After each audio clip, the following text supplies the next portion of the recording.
नमस्कार बच्चों। गद्य 3 कुत्ते की वफादारी में आप सबने जो कहानी है वो सुनी और समझी। कहानी में अपने स्वामी के प्रति जानवर की वफादारी को उजागर किया गया। कभी कभी जल्दबाजी में काम करने से पछतावे की नौबत आ जाती है। लेखक ने यह बात कुत्ते और बंजारे की इस कहानी के माध्यम से बताई है। तो चलिए अब चलते हैं अभ्यास की ओर। प्रश्न नंबर 1, नीचे दिए गए शब्दों का प्रयोग कहानी के जिस वाक्य में हुआ हो वह वाक्य पढ़िए। नंबर 1, समाधि। तो बच्चों, समाधि शब्द जो दिया गया है वो हमें ढूंढना है कि कहानी में किस जगह पे समाधि शब्द का प्रयोग होता है और कहाँ इसका वाक्य है। तो ढूंढिए। तो वाक्य बनता है, बंजारे ने उस वफादार कुत्ते का समाधि मंदिर बनवाया। नंबर 2, बंजारा। तो वाक्य हमें कहानी में मिलता है, पुराने जमाने में व्यापार का सामान लाने ले जाने का काम बंजारे करते थे। इसी तरह आप आगे के जो शब्द दिए गए हैं वो अपनी कहानी में ढूंढ के उनका वाक्य अपनी कॉपी में लिखना है। प्रश्न नंबर 2 की तरफ चलते हैं। निम्नलिखित प्रश्नों के उत्तर दीजिए। नंबर 1, समाधि क्यों बनाई जाती है।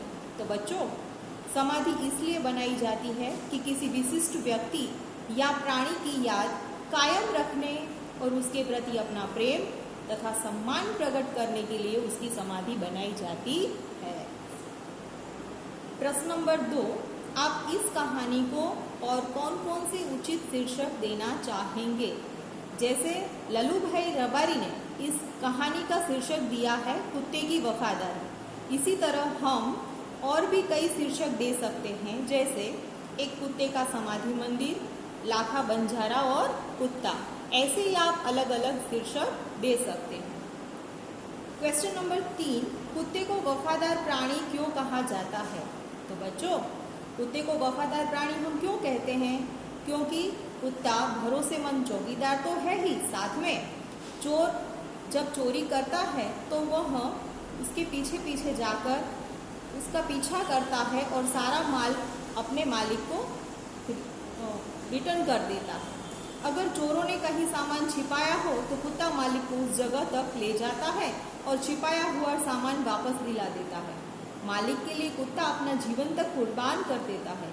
अपने इन्हीं गुणों के कारण कुत्ते को हम वफादार प्राणी कह सकते हैं।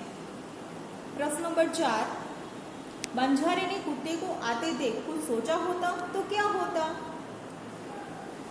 तो बंजारे ने कुत्ते को आते देख कुछ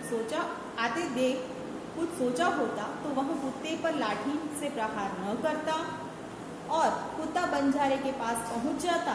बंजारा उसके गले में बंधी एक चिट्ठी अवश्य देखता और चिट्ठी पढ़कर उसे खुशी होती और अपने कुत्ते पर उसे गर्व का अनुभव होता।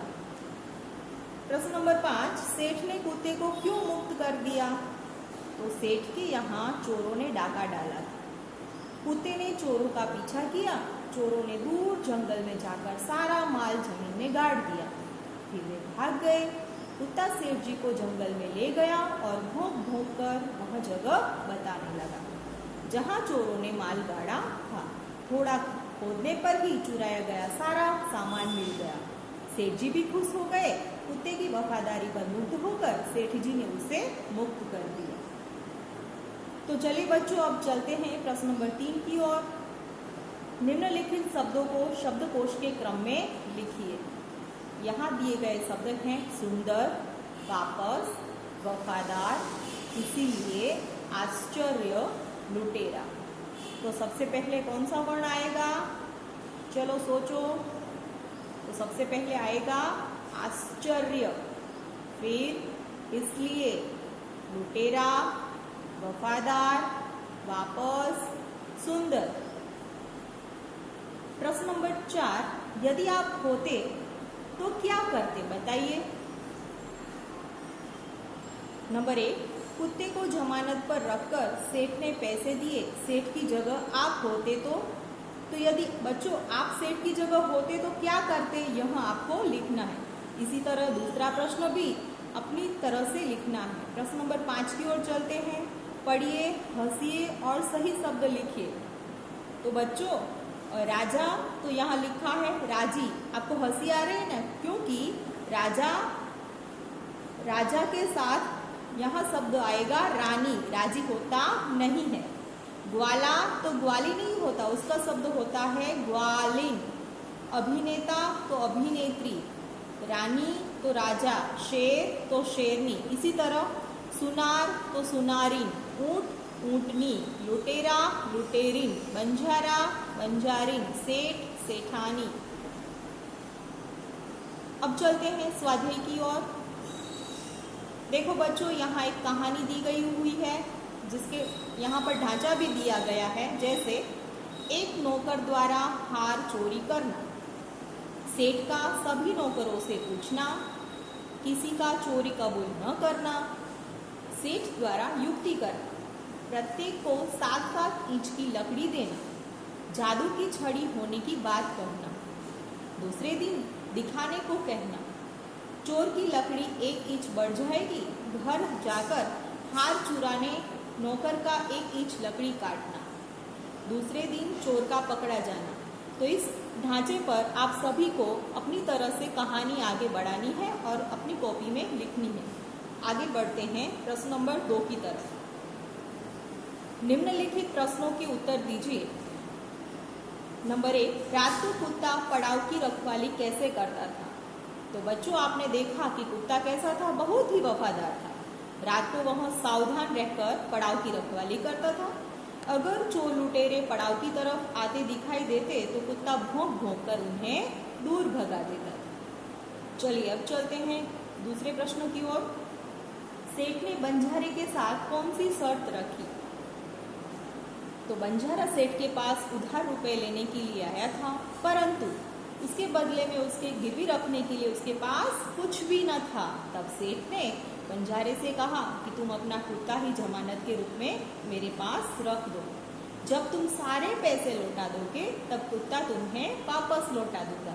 इस प्रकार सेठ ने बंजारे के आगे रकम के बदले कुत्ते को गिरवी रखने की शर्त रखी। बच्चों, तीसरा प्रश्न है कि सेठ ने कुत्ते को क्यों मुक्त कर दिया? तो हम आगे अभ्यास में ये प्रश्न का उत्तर देख चुके हैं, फिर से लिखने की कोई जरूरत नहीं है।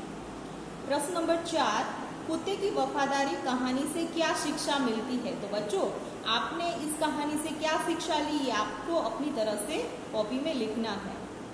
चलिए अब चलते हैं प्रश्न नंबर 3 की ओर। नीचे दिए गए वाक्यों में रेखांकित शब्द का लिंग परिवर्तन करके वाक्य फिर से लिखिए। जैसे यहाँ उदाहरण दिया गया है कि घोड़ा दौड़ रहा है, तो उसका उत्तर आएगा कि घोड़ी दौड़ रही है। चलिए, पहला है सेठ ने कहा रुपए तो मैं दे दूंगा, तो उत्तर आएगा क्या आएगा? वेरी गुड, सेठानी ने कहा रुपए तो मैं दे दूंगी। इसी तरह आगे के जो 3 प्रश्न हैं वो अपनी तरह से बना लें। अब चलते हैं चौथे प्रश्न की ओर। बक्से में से लिंग आधारित शब्दों के जोड़े मिलाइए और उसका वाक्य में प्रयोग कीजिए। जैसे शिष्य तो शिष्या, तो हमें वाक्य शिष्य से भी बनाना है और शिष्या से भी बनाना है। जैसे शिष्य को लेते हैं, शिष्य गुरु की सेवा कर रहा है। शिष्या से वाक्य बनाएंगे, शिष्या गुरु की सेवा कर रही है। इसी तरह नाग तो नागिन, तो नाग से वाक्य बनाएंगे, नाग फन उठाए बैठा है, नागिन फन उठाए बैठी है। इसी तरह आप आगे के जो शब्द दिए गए हैं उनकी जोड़े मिलाइए और वाक्य बनाइए। प्रश्न नंबर 5, रेखांकित शब्द की संज्ञा पहचानिए। हमें यहाँ संज्ञा पहचाननी है कि वो जातिवाचक है या कौन सी संज्ञा हमारे जो प्रश्न नंबर 5 में है दी गई है। तो चलते हैं पहले प्रश्न की ओर। सैनिक हमारे देश की रक्षा करते हैं। तो सैनिक जो शब्द है वो जातिवाचक संज्ञा है, इसलिए हमें उत्तर में लिखना है सैनिक जातिवाचक संज्ञा। दूसरा, हमें देश की प्रगति के बारे में सोचना चाहिए। तो यहाँ जो देश शब्द है वो भी जातिवाचक संज्ञा से जुड़ा हुआ है। फिर तीसरा है गंगा भारत की पवित्र नदी है, तो नदी जातिवाचक संज्ञा है। धन्यवाद।